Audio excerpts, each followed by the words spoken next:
Vamos começar então com o X, a plataforma X, que enviou hoje ao Supremo Tribunal Federal um ofício em que diz apresentar todos os documentos exigidos pelo ministro Alexandre de Moraes e que ainda faltavam para que a rede social possa ser desbloqueada aqui no Brasil.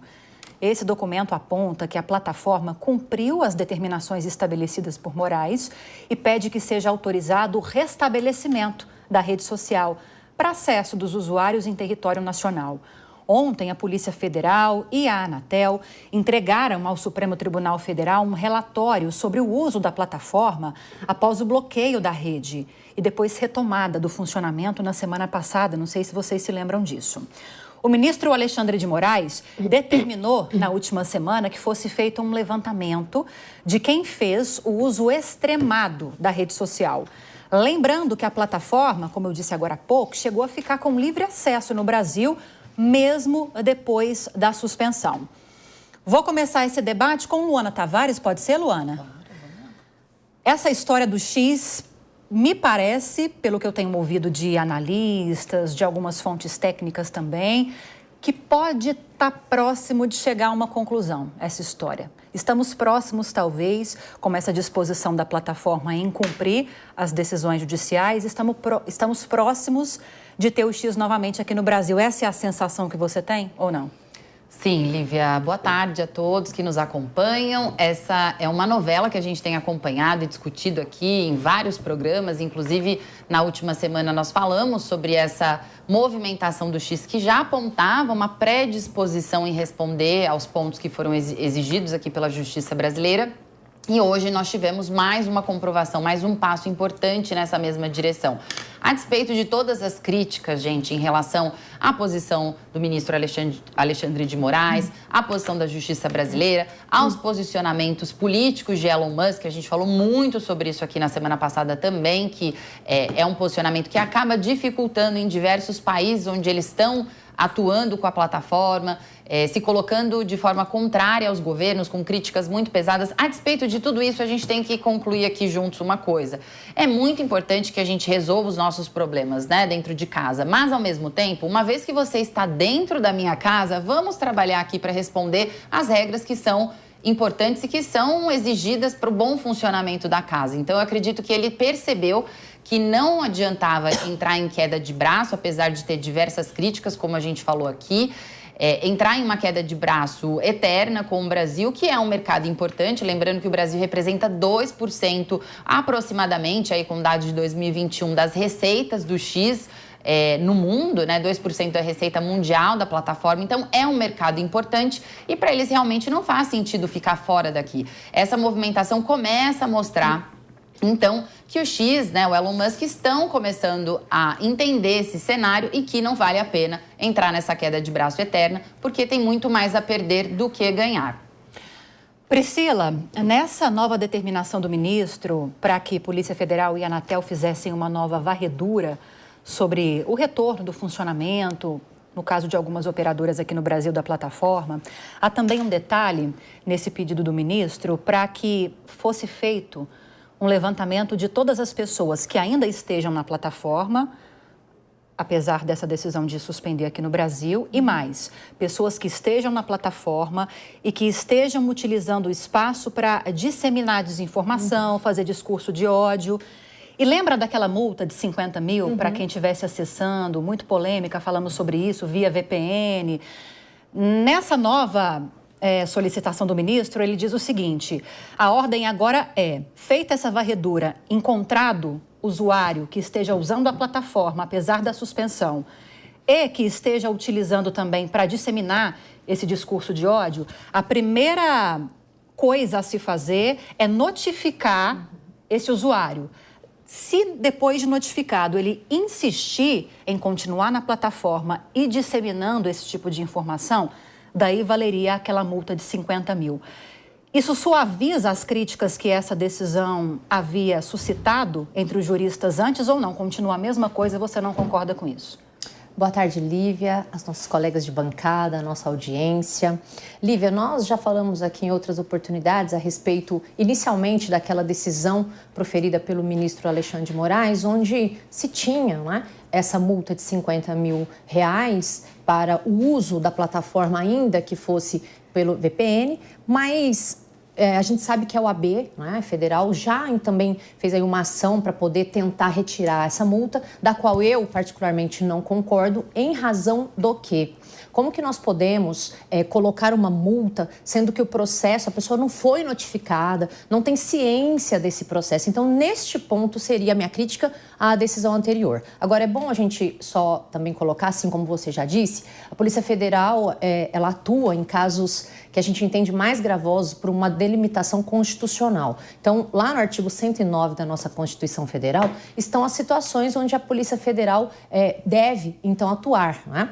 E aí entra um ponto importante, porque se colocou a possibilidade de a Polícia Federal investigar e até ela trazer esse relatório, que você bem citou aqui há pouco, delimitando e trazendo essas pessoas que continuam utilizando de forma reiterada, ainda que de forma tida como ilegal pelo ministro, a Polícia Federal ela pode atuar em casos extremados, e foi assim que veio também neste relatório, para poder, na verdade, aqui, o que se busca? Evitar que se tenha a propagação de notícias que não são verdadeiras, em especial no sentido de impactar as eleições.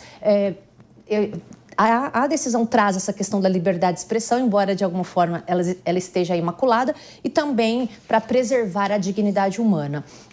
Se houver a reiteração dessa conduta, a aplicação de multa. Aí a gente se volta para uma questão mais administrativa, afastando um pouco aqui a questão processual, da qual eu continuo ainda estranhando e não concordando, mesmo que seja nesses moldes administrativos suscitados pelo relatório e pelo Procurador-Geral da República, eu também acho que fica um pouco complicado a pessoa até se defender, embora tenha dito que é expresso, todo mundo sabe, todo mundo, nós, mas não quer dizer que todos saibam efetivamente. Mas, Priscila, uma vez notificadas essas pessoas, que é o que está nessa nova decisão do ministro Alexandre de Moraes, não teria mais essa desculpa para não sei da existência do processo. Uhum. A ideia a pessoa vai ser notificada e daí, se ela continuar reincidindo naquele erro, aí sim que ela receberia essa multa. Uhum. Nesses termos, se realmente for dessa forma, suaviza um pouco a decisão ou, na sua visão, não? Não, ameniza, porque daí é o conhecimento.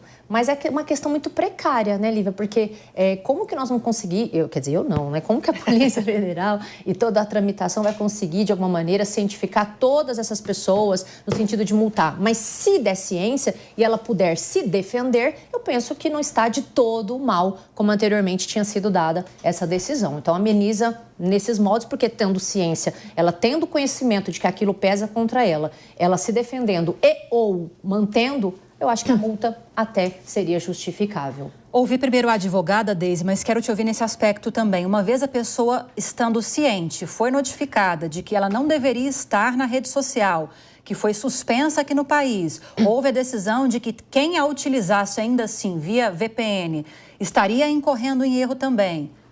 Faz sentido a aplicação de uma multa? Aí faz sentido, né, Lívia? Porque daí já teve uma notificação, a pessoa foi avisada, aí não tem como dizer que não está agindo de má fé.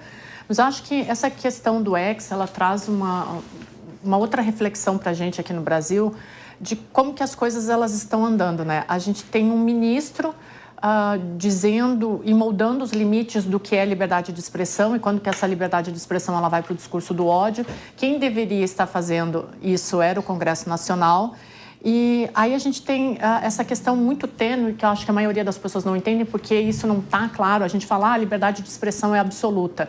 A liberdade de expressão ela é absoluta, mas ela não pode entrar em conflito com direitos fundamentais, que foi mais ou menos o que a Priscila falou aqui. Então, as pessoas elas têm direitos como a dignidade humana, a segurança, e esses direitos eles não podem ser atingidos pela liberdade de expressão. E aqui no Brasil, a gente deveria ter uma discussão mais séria sobre isso no Congresso Nacional, que me parece que está preocupado com outras questões. Aí a gente tem alguns exemplos de outros países. Nos Estados Unidos, a liberdade de expressão ela tem menos regras do que aqui no Brasil. Mas, por exemplo, o artigo 13 da Convenção de Direitos Humanos da Europa, ele determina que os estados eles podem dizer o que é liberdade de expressão e quando que essa liberdade de expressão está atingindo justamente esses direitos que a Priscila falou aqui. Então, antes de sair punindo todo mundo ou de sair dizendo, não, isso é liberdade de expressão, isso é discurso do ódio, a gente precisa fazer essa discussão aqui no Brasil. E uma discussão que precisa ser séria, não pode ser feita a toque de caixa em 15 dias. Então, acho que a principal pauta no meio desse assunto é justamente delimitar quando que a liberdade de expressão ela cruza essa linha e ela vira discurso do ódio, né? É difícil encontrar essa linha que a Deise destacou para a gente, quando passa de ser liberdade de expressão e passa a ser discurso de ódio? Eu acho que a gente está num processo de descobrir isso, né? Porque o fenômeno da internet trouxe uma série de novos dilemas para a gente, né? Toda essa a polarização e essa plataforma em que todo mundo pode se expressar. Atualmente todo mundo tem voz, todo mundo tem quase a mesma capacidade de inserção com outras pessoas. Então, a partir desse dilema que surgiu com a internet, a gente vai ter que se questionar, porque foi o que as meninas falaram aqui. A questão é, o limite de expressão tem, sim, a liberdade de expressão tem, sim, um limite quando ele fere a liberdade do outro. A partir do momento que fere a liberdade do outro, já é preocupante. Meu ponto é que hoje em dia a gente fala tanto de liberdade, liberdade, liberdade, só que a gente não pode se posicionar de nenhuma maneira, de qualquer... Assim, se você se posiciona de uma maneira mais técnica, elogiando um governante ou outro, mesmo que não seja literalmente que você concorde literalmente com essa ideologia, já vem as pessoas julgarem. Então a gente fala tanto de liberdade de expressão no discurso, mas na prática o julgamento ele é muito ferrenho também. Então as pessoas que muito defendem essa liberdade também julgam o outro e a opinião de pensar diferente deles. Então assim, são novos dilemas que essa sociedade digital está fazendo com que a gente reflita e muito debate deve ser feito. E aí eu pego carona um pouco com o que a Deise falou. Seria o judiciário o melhor lugar para estar se discutindo essa mudança? Não, eu acredito que deveria estar acontecendo no Congresso, com audiências públicas, para a gente ouvir a população, chamar essas empresas e entender qual seria o melhor jeito de legislar para que não ocorra, para que a liberdade de expressão de verdade não seja ferida.